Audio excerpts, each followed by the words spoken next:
ಗುರು ಶಂಕರಲಿಂಗರಪ್ಪಣೆ ಮೇರೆಗೆ ಲಂಚಾನ ಮಠವನ್ನು ಬಿಟ್ಟು ಸಂಚಾರವಾಗಿ ಬರ್ತಾ ಇದ್ದಾನೆ. ಎಲ್ಲಿಗೆ ಬರ್ತಾ ಇದ್ದಾನೆ? ಗುಲ್ಬರ್ಗ ಜಿಲ್ಲೆ, ಕಲಬುರಗಿ ಜಿಲ್ಲೆ, ಅಫಜಲ್ಪುರ ತಾಲೂಕಿನ ಸೊನ್ನಾಂತಕ್ಕಂಥ ಗ್ರಾಮಕ್ಕೆ ಬಂದು ವಸತಿ ಮಾಡ್ತಾನೆ.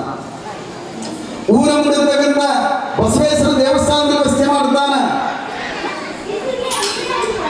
ಆ ಗ್ರಾಮದಲ್ಲಿ ಏನಂತಂದ್ರೆ ನೀರಿನ ಕೊರತೆ ಇತ್ತು. ಎರೆಭೂಮಿ. ಬೆಳಗಾವಿ ಮುಂಜಾನೆ ಹೋಗಿ ನೀರು ತುಂಬಿಕೊಂಡ್ರೆ 4 ಕೂಡ ನೀರು ಸಿಗಬೇಕು, ಇಲ್ಲಂದ್ರೆ ಇಲ್ಲ ಅಂತ ಒಂದು ಪರಿಸ್ಥಿತಿ. ಆ ಸೊನ್ನ ಗ್ರಾಮದಲ್ಲಿ ಊರ ಮುಂದೆ ಬಸವೇಶ್ವರ ದೇವಸ್ಥಾನದ ವ್ಯವಸ್ಥೆ ಮಾಡ್ಯಾನ. ಸರಿಯಾಗಿ ಬೆಳಗಾವಿ 4 ಗಂಟೆಗೆ ಎದ್ರು ನಾನು ಮುಂದೆ ನೀನು ಮುಂದೆ ಅಂತೇಳಿ ಕೊಡ ತಗೊಂಡು ಓಡೋಗ್ತಾ ಇದ್ದಾರೆ ಜನರು ನೀರು ತಗೊಳ್ಳಿಕ್ಕೆ. ಮುಂದೆ ಹೋದ್ರಿಗೆ ನೀರು ಸಿಗ್ತಿತ್ತು, ತಡ ಮಾಡುವುದರಿಗೆ ನೀರು ಸಿಗ್ತಿದ್ದಿಲ್ಲ. ಪರಿಸ್ಥಿತಿ ಹೆಂಗಿತ್ತು ಆ ಗ್ರಾಮದಲ್ಲಿ? ಆ ಗ್ರಾಮದಲ್ಲಿರ್ತಕ್ಕಂಥ ಭಕ್ತರ ಒಂದು ಕಷ್ಟವನ್ನು ನೋಡಿ, ನೀರಿನ ಕೊರತೆಯನ್ನು ನೋಡಿ, ಜನಸೇವೆಯೇ ಜನಾರ್ದನ ಸೇವೆ ಎಂದು ತಿಳ್ಕೊಂಡು ಈ ಗ್ರಾಮದಲ್ಲಿರ್ತಕ್ಕಂಥ ಭಕ್ತರ ಒಂದು ನೀರಿನ ಬರವನ್ನು ನಾವು ದೂರ ಮಾಡಬೇಕು, ಅಲ್ಲಿ ಬಾವಿ ರಚಿಸಬೇಕಂತ ತೀರ್ಮಾನ ಮಾಡ್ತಾರೆ. ಆ ಬಸವೇಶ್ವರ ದೇವಸ್ಥಾನದ ಮುಂಭಾಗದಲ್ಲಿ ಅದೆಲ್ಲ ಎರಿಭೂಮಿ, ಅದು ಕಪ್ಪು ಭೂಮಿ. ಅಲ್ಲಿ ಬಾವಿಯನ್ನು ತೆಗಬೇಕಂತ ತಾನೇ ಸ್ವತಃ ಬಾವಿಯನ್ನು ತೆಗೆಯಲಿಕ್ಕೆ ಪ್ರಾರಂಭ ಮಾಡ್ತಾನೆ. ಊರ ಮಂದಿ ಅಂತಾರ, ಈ ಎರಿಭೂಮಿಯಾಗ ನೀರು ಸಿಗಂಗಿಲ್ರಿ, ಮಳೆಗಾಲ ಬಂದಾಗ ಕೆರೆ ತುಂಬ್ತಾರ, ಕೆರೆ ನೀರನ್ನ ನಮ್ಮೂರು ಉಪಯೋಗ ಮಾಡ್ತೀವಿ, ಎಲ್ಲಿ ಬಾವಿ ತೊಡ್ತೀರಿ ನೀರು ಬಂದಿಲ್ಲ, ಆ ಕೆಲಸಕ್ಕೆ ನೀವು ಕೈ ಹಾಕ್ಬಾರ್ದು ಅಂತ. ಎಷ್ಟೋ ವರ್ಷಗಳಿಂದ ಎಲ್ಲಿ ಬಾವಿ ತೆಗೆದ್ರು ನೀರು ಬಂದಿಲ್ಲ. ಊರ ಮಂದಿ ಬಂದೆಲ್ಲ ಹೇಳ್ತಾರೆ, ಯಾರ ಮಾತನ್ನು ಕೇಳಲಿಲ್ಲ. ಏನಪ್ಪ ಶಂಕರಲಿಂಗ ನೀರನ್ನು ಕೊಡ್ತಾನ. ಆ ದೇವಸ್ಥಾನದ ಸಮೀಪದಲ್ಲಿ ಬಾವಿಯನ್ನು ತೆಗಿತಾನ. ಅದು ಮೊದಲೇ ಎರೆಭೂಮಿ, ಕಡದಂಗೆಲ್ಲ ಮಣ್ಣು ಬೀಳ್ತಾ ಇದೆ. ಹೊಸ ಆದ್ರೆ ಗಟ್ಟಿರ್ತಾರೆ, ಈ ಕಡದಂಗೆಲ್ಲ ಮುಚ್ಕೊಂಡು ಬೀಳ್ತಾರ. ಅಗಲವಾಗಿ ಬಾವಿಯನ್ನು ತೆಗಿತಾನ. ಯಾರು ಹೇಳಿದ್ರೆ ಕೇಳಲಿಲ್ಲ. 1 ತಿಂಗಳ ಗತಿಸಿತು, ನೀರು ಬರಲಿಲ್ಲ.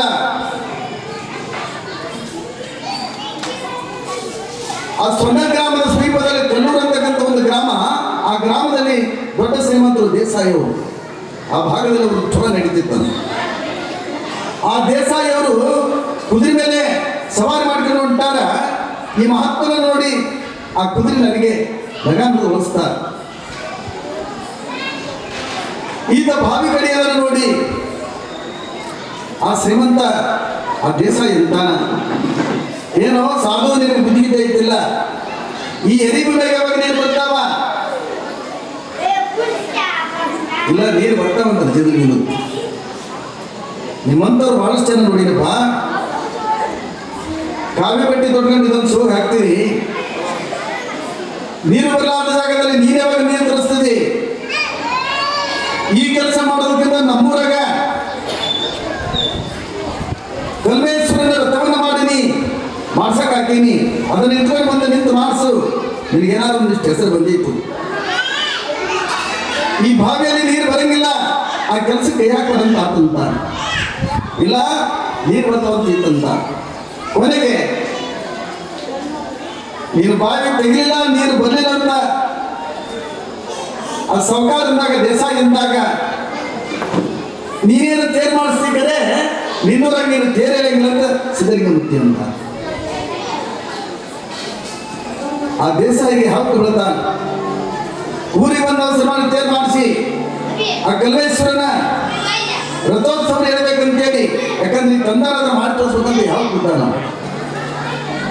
ಎಲ್ಲ ಭಕ್ತರನ್ನು ಕರೆದುಕೊಂಡು ತೇರನ್ನು ಎಳಿಬೇಕಂತಂದ್ರ ತೇರು ಮುಂದೆ ಸಾಗಲಿಲ್ಲ. ಎಷ್ಟೇ ಪ್ರಯತ್ನ ಮಾಡಿ ಹೇಳಿದ್ರು ಸಹಿತ ಅದು ತೇರು ಭೂಮ್ಯಾಗ ಇಡೇ ಕತ್ತಿ, ವಿಷ ಕತ್ತಿ.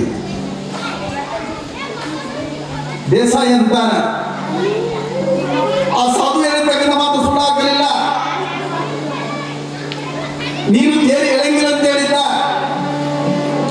ಸಾಕಷ್ಟು ಖರ್ಚು ಮಾಡಿ ರಥವನ್ನು ಮಾಡಿಸೀವಿ, ಆದ್ರೆ ರಥ ಸಾಗಲಿಲ್ಲ, ವಾಪಸ್ ಬರ್ತಾ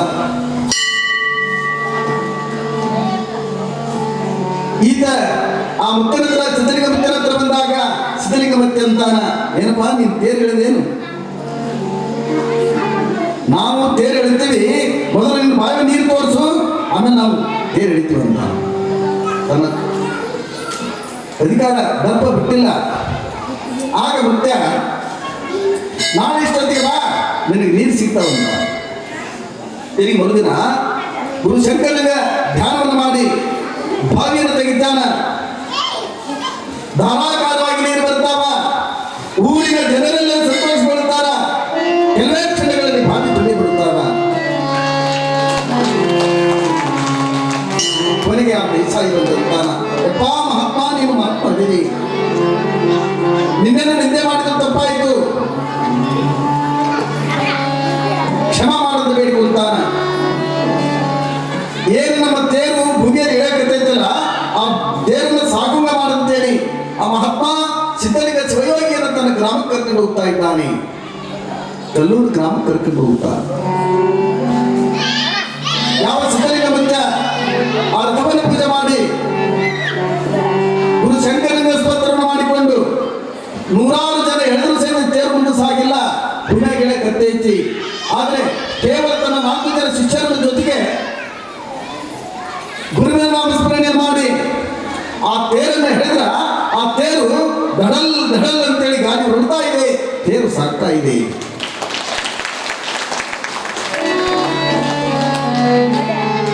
ಈ ವಿಚಿತ್ರವನ್ನು ಕಂಡಿರ್ತಕ್ಕಂಥ ಕೆಲವು ಜನ ಎಂಥ ಪುರಾಣ ಪುರುಷ, ಆದರೂ ಅಂಥವರನ್ನು ಕಾಣೋದು ಬಿಟ್ಟಿಲ್ಲ ಜನ.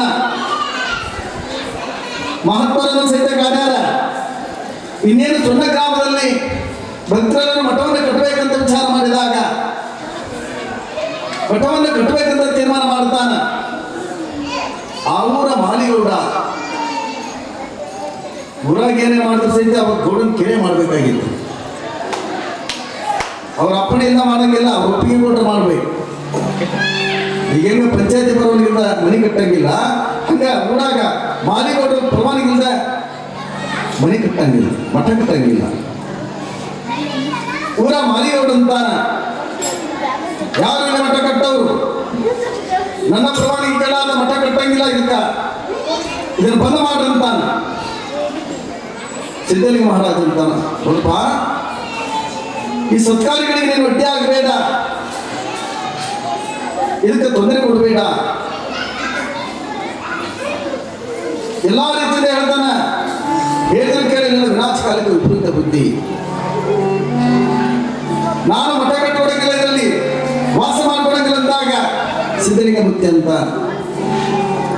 ಯಾವಾಗ ಸರ್ಕಾರಗಳಿಗೆ ನೀನು ಅಡ್ಡಿಯಾಗಿನ ಬಳಿಕ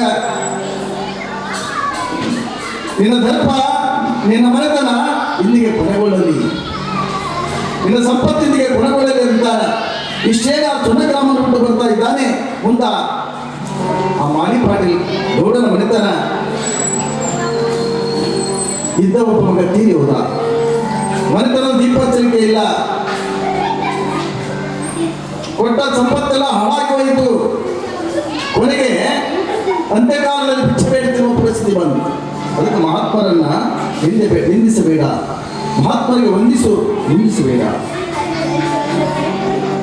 ಆ ಸೊನ್ನ ಗ್ರಾಮವನ್ನಿಟ್ಟು ಉಪವಾಸ ಲಚ್ಚಾನ ಮಾಡ್ಕೊಂಡು ಬರ್ತಾ ಇದ್ದಾನೆ. ಆ ಲಚ್ಚಾನ ಮಾಡ್ಕೊಂಡು ಬಂದ ನಂತರ ವಿದ್ಯಾರ್ಥಿನಿಯರು ನಮ್ಮ ಕಂಪನಿ ನೋಡಿಕೊಳ್ಳೋದು ಕೊಟ್ಟವನಿ ನೋಡು. ವಿದ್ಯಾರ್ಥಿನಿಯರು ಎಷ್ಟು ದೊಡ್ಡ ಮನಸ್ಸು. 6 ಮತ್ತು 7ನೇ ತರಗತಿ ವಿದ್ಯಾರ್ಥಿನಿಯರು ಕೂಡಿಕೊಂಡು 221 ರೂಪಾಯಿ ಕೊಟ್ಟಾರ. ಇದು 221 ಅಂತ ತಿಳ್ಕೊಳಂಗಿಲ್ಲ, ಇದು 2021 ಅಂತ ತಿಳ್ಕೊಬೇಕು. ಭವಿಷ್ಯ ಕುಂತಲ್ಲಿ ನೀವು ಹುಡುಗರಿದ್ರು ನೀವನು ಮೂನ್ರಿ ಯಾರ್ಯಾರು ಬಂದಿರಿ? ಎಷ್ಟು ಮಂದಿ ಬಂದಿರಿ? ಇನ್ನ ಈ ಮಕ್ಕಳಿಗೆ ಸಹಿತ ಹೆಚ್ಚಿನ ಒಂದು ವಿದ್ಯಾಭ್ಯಾಸವನ್ನ ಆ ಸದ್ಗುರುನಾಥ ಕೊಟ್ಟು ಕಾಪಾಡಲೆಂದು ಹಾರೈಸುತ್ತಾ